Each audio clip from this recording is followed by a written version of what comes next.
Kayak misalnya Mas Anies, menurut saya sih gubernur paling sukses di Indonesia Mas Anies Baswedan. Menurut saya, tapi itu subjektif, bisa jadi objektif.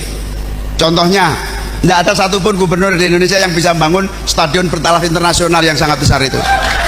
Yang kedua, Mas Anies dituduh politik aliran, politik identitas, radikal segala macam.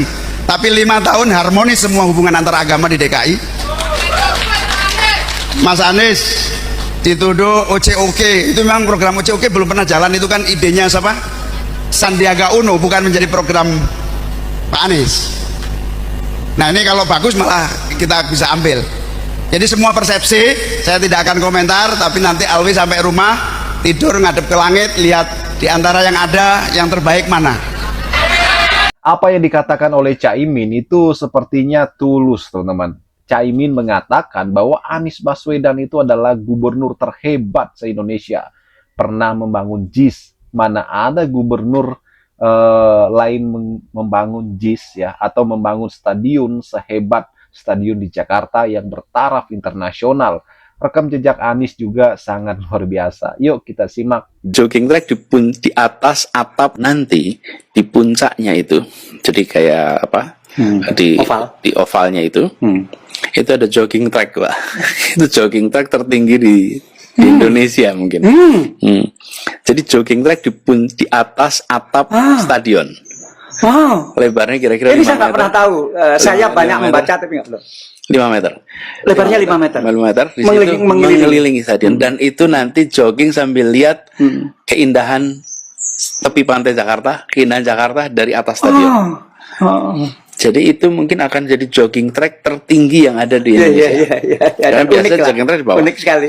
Jadi Ada tangga nanti ke sana. ada tangga ke sana, dan kalau udah berada di tempat itu sekarang saja itu terasa it is a mega structure. It is a mega structure. Kalau udah lihat di situ besar ya mega structure itu. Itu bisa kapasitas penuh nanti orang, artinya 1000 orang berlari di atas itu nggak apa-apa. Bisa, karena itu kuat kok. Memang itu kuat. Wow. Kuat dan orang bisa lari di situ. Itu ada kapasitasnya, saya lupa berapa jumlahnya, itu ada kapasitas, tapi bisa dan memang kokoh. Alhamdulillah, pada malam hari ini kita sama-sama hadir menuntaskan sebuah fase perjuangan. Di tempat ini telah lama dicanangkan, telah lama dijanjikan, dan hari ini janji itu dibayar tunai. Lewat kerja keras, lewat kerja tuntas, mimpi yang oleh sebagian ditanggapi dengan pesimis. Mohon maaf harus kami sampaikan bahwa kami mengecewakan mereka yang pesimis.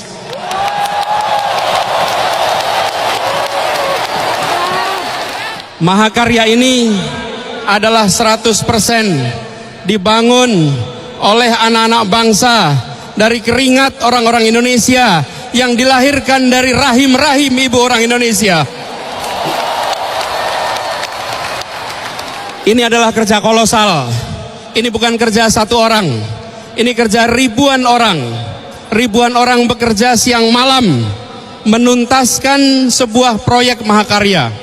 Karena itu izinkan dalam kesempatan ini saya menyampaikan terima kasih kepada para pekerja yang tidak pernah tampak di layar manapun, tapi keringatnya yang membuat stadion ini bisa berdiri. Kepada jajaran Jakpro yang mengawal dari mulai penyiapan rancangan sampai penuntasannya. Begitu juga izinkan menyampaikan terima kasih kepada seluruh jajaran Pemprov DKI, kepada seluruh BUMD, dan izinkan kami menyampaikan terima kasih kepada dukungan dari pemerintah pusat, khususnya dukungan dari Bapak Presiden yang telah memungkinkan proyek ini berjalan hingga tuntas. Hari ini saya menyerahkan Jakarta International Stadium kepada The Jackmania, kepada warga Jakarta dan kepada Indonesia. Jagalah tempat ini dengan sebaik-baiknya. Ini adalah rumah kita. Ini adalah tempat yang mempersatukan kita. Bapak Ibu, dulu dukung itu kan untuk menghadirkan keadilan, bukan? Lah kita ingin sistem yang tidak adil ini. Saya tanya sama Bapak Ibu semua di sini, di ruangan ini, waktu itu ketemu. 40 tahun yang lalu Bapak Ibu di mana? Oke, kakek Bapak Ibu sekarang bisa baca tulis tidak? Gak ada yang bisa baca tulis. Itu yang namanya eskalator itu dinikmati oleh Bapak, oleh orang tua Bapak dulu. Sekarang eskalator itu didominasi oleh mereka yang sudah pada naik kelas. Eskalator kan buat kita naik kelas ya. Dinaikin tangganya apa tidak, kita naik kelas oleh eskalator. Eskalator itu sekarang dipakai oleh mereka yang sudah naik kelas terus. Akhirnya apa? Ketimpangan di masyarakat itu struktural. Yang miskin tetap miskin, yang sudah makmur makin makmur. Kenapa? Karena tangga itu tidak bisa dinikmati oleh semua. Jadi saya jelaskan, argumen saya berdebat sih agak panjang dan emosional sekali. Emosional sekali. Karena menyangkut anak nih. Sampai akhirnya saya bilang kita akan tetap jalan terus. Kita dituntut, diproses segala macam. Bismillah jalan terus. Nah ini yang seringkali benar dalam proses politik enggan untuk diambil. Kami waktu itu putuskan untuk ambil, kenapa? Karena kami yakin bahwa ini akan bisa mengubah wajah Jakarta di masa jangka panjang. Karena mendadak kesetaraan kesempatan itu akan terjadi. Sama kan, partai keadilan kan harus keadilan kita ini. Fokusnya pada keadilan gitu. Udah adil supaya sejahtera. Nah kalau pintunya itu, sekarang kalau saya tanya di ruangan ini, Pak Dr. Nimatullah, Bapak generasi keberapa yang kuliah? Pak Nimatullah, Pak Dokter, generasi keberapa yang kuliah? Ada dari keluarga Bapak? Dari keluarga Bapak. Enggak, bukan. Enggak, Ayah maksudnya. Bapak, kakek Bapak kuliah enggak? Nah, itu dia. Ya. Generasi pertama berarti ya? Karena ayah Itu nggak dia. kuliah. Pak. Saya selalu kalau di depan saya tanya, sekarang saya tanya Bapak, ayahnya dulu kuliah tidak? Tidak. Ayahnya kuliah tidak? Tidak. Nah itu dia. Jawabannya Bapak dapat kesempatan kuliah, jadi bisa duduk di ruangan ini. Sekarang Bapak dapat kesempatan untuk punya privilege. Bapak punya semua sumber daya masuk sekolah manapun. Kenapa harus masuk di sekolah negara yang harus dibiayai oleh negara? Bapak bisa sekolah di tempat lain. Yang sekolah dibiayai negara itu untuk semua orang rata. Yang bila Bapak tidak masuk ke situ, Bapak punya kesempatan mengirimkan sekolah manapun di Jakarta. Pak Dr. Nimatullah bisa kirimkan anaknya sekolah manapun di Jakarta. Tapi ayahnya Pak Nimatullah nggak bisa. Beliau kalau nggak disekolahin sekolah negeri nggak jadi tuh. Negeri kan dulu. Tapi pasti udah. Pasti. Saya belum tanya udah tahu tuh. Udah pasti. Kalau dokter umurnya seperti saya mungkin swasta. Tapi kalau lebih swasta pasti negeri. Jadi negara itu eskalator sosial ekonomi lewat apa? Pendidikan. Nah eskalator ini sekarang dikuasai oleh mereka yang sudah naik kelas. Karena itu sekarang yang kami lakukan di Jakarta mensetarakan. Supaya dalam jangka panjang nanti kita akan ketemu generasi baru terus. Biarkan nanti hari ini orang tuanya mungkin buruh, tapi besok anaknya dokter. Orang ini mungkin hari ini adalah pengemudi ojek, nanti anaknya jadi insinyur. Tapi syarat itu adalah pintunya jangan ditutup. Jadi saya tidak bicara panjang lebar soal pendidikan, tapi saya ingin sampaikan pendidikan adalah soal politik, siapa dapat apa, berapa besar. That's education. Siapa dapat apa, that's education. Jadi bukan soal kurikulumnya, bukan iya tentu itu. Tapi sesungguhnya pendidikan tentang siapa dapat apa. Kita naik mobil nih, naik mobil, satu duduk di depan, satu duduk di belakang. Penentunya apa? Iya, saya supir di depan, saya di belakang. Yang membedakan saya sama dia apa? Tingkat pendidikan itu aja. Suku sama, etnis sama, makanan sama, bahasa sama. Bedanya siapa dididik apa hari ini menentukan besok duduk di mana. Gitu kira-kira.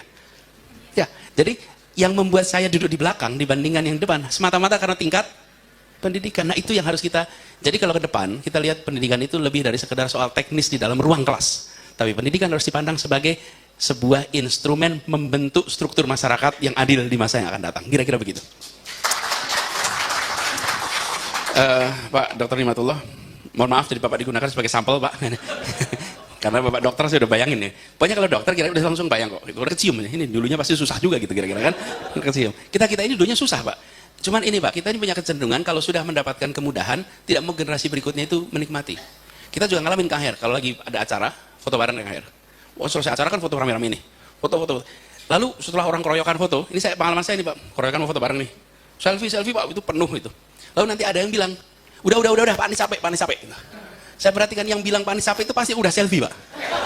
Iya, nggak ada tuh yang bilang yang belum selfie bilang, udah capek, nggak ada itu. Jadi udah straight gitu kan, udah selesai. Lah ente udah gitu, lah yang lain belum gitu. Nah, kita ini dalam pendidikan sering begitu, udah naik kelas terus, udah cukup gitu. Lah jangan dong, kesempatan itu harus diberikan kepada semuanya. Bagaimana mengubah program jadi gerakan, lalu kuantitas atau kualitas. Kami pernah ada sebuah contoh namanya kelas inspirasi Pak. Kelas inspirasi itu sekarang terjadi di lebih dari 150 kota yang kita udah nggak tahu lagi. Kenapa? Kan udah jadi gerakan murni. Kenapa itu bisa jadi gerakan murni? Karena kualitatif. Jadi kita mengejar pada kualitatif, lalu dia menular. Ketika menular, tetap menyebut kepada proses awalnya. Jadi sekarang yang namanya kelas inspirasi itu ada di seluruh Indonesia, dikerjakan secara mandiri, dan kami malah udah nggak bisa lagi ngitung, saking bisa dicontohnya. Saking mudah, tinggal ngumpulin orang, sambil ngumpulin orang yang sudah sarjana, yang sudah pada berhasil, lalu kembali ke sekolahnya masing-masing, lalu menceritakan pengalamannya, menjadikan kelas inspirasi. Jadi kalau boleh saya usul, lebih pada kualitatifnya, tetapi punya efek kuantitatif. Lalu yang sudah terlanjur jadi program, lebih mudah Pak. Lebih mudah kalau program menjadi gerakan, karena bukan lebih mudah sih, artinya bisa dikerjakan dengan secara sadar nambah KPI. Berapa banyak orang terlibat di dalam program. Kalau kemarin kan seberapa sukses program menyelesaikan meraih target. Nah, itu ditambah KPI-nya. Menjadi berapa banyak orang terlibat. Kalau itu bisa dilakukan, insya Allah aman. Gitu ya. Ya, kita kasih flow. Halo teman-teman, jumpa bersama saya di Politik Dangi ya. Ini menarik sekali ya, bagaimana Caimin ya. Caimin ini pernah memuji Anies Baswedan dan mengakui kehebatan Anies, teman-teman.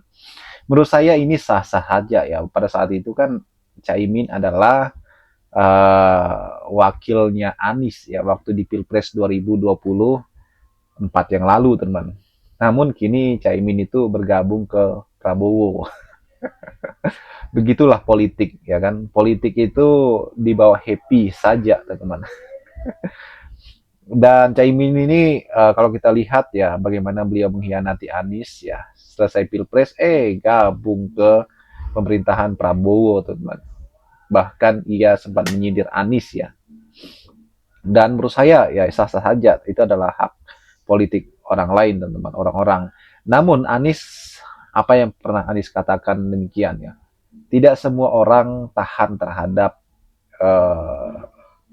menjadi oposisi, kata Anies ya. Menurut saya ya sama dengan Caimin, teman. Berlaku buat Caimin juga, walaupun pernyataan tersebut diarahkan kepada Prabowo ya pada saat debat. Dan Anies adalah contoh gubernur yang gubernur Jakarta 2017 ya, seperti Caimin katakan bahwa Anies itu adalah gubernur terhebat di Indonesia zaman itu, teman-teman. Sebab tidak ada gubernur lain ya di Indonesia ini yang bisa membangun stadion bertaraf internasional, hanya zaman Anies Baswedan. Dan saya yakin bahwa bagaimana Anies Baswedan adalah tokoh yang sangat luar biasa, tokoh yang betul-betul bekerja untuk masyarakat, ya bekerja untuk rakyat. Dan saya yakin bahwa Anies itu adalah pemimpin masa depan Indonesia, teman. Dengan rekam jejak yang sangat luar biasa, ya ini mengantarkan Anies sebagai pemimpin. Dan saya yakin bahwa ini nggak kaleng-kaleng ya kan. Dan kalau kita melihat bagaimana Caimin ini, teman-teman ya, tokoh yang masih fenomenal saat ini ya, beliau kalau kita melihat Caimin ini nggak kaleng-kaleng ya kan, pernah menjadi menteri, pernah menjadi gubernur ya, pernah jadi capres ya. Ini kan sebuah hal yang sangat luar biasa. Perjalanan politik Anies itu penuh liku-liku tapi pasti ya kan. Dan saya yakin 2029 ya Anies akan menjadi capres lagi, teman-teman ya. Yang jelas wakilnya bukan Caimin. Dan saya yakin ya apa yang dikatakan Caimin itu tulus, teman-teman. Walaupun akhirnya ia berkhianat kepada Anies ya. Bagaimana menurut kalian? Kita diskusi di kolom komentar ya. Sampai jumpa lagi. Salam.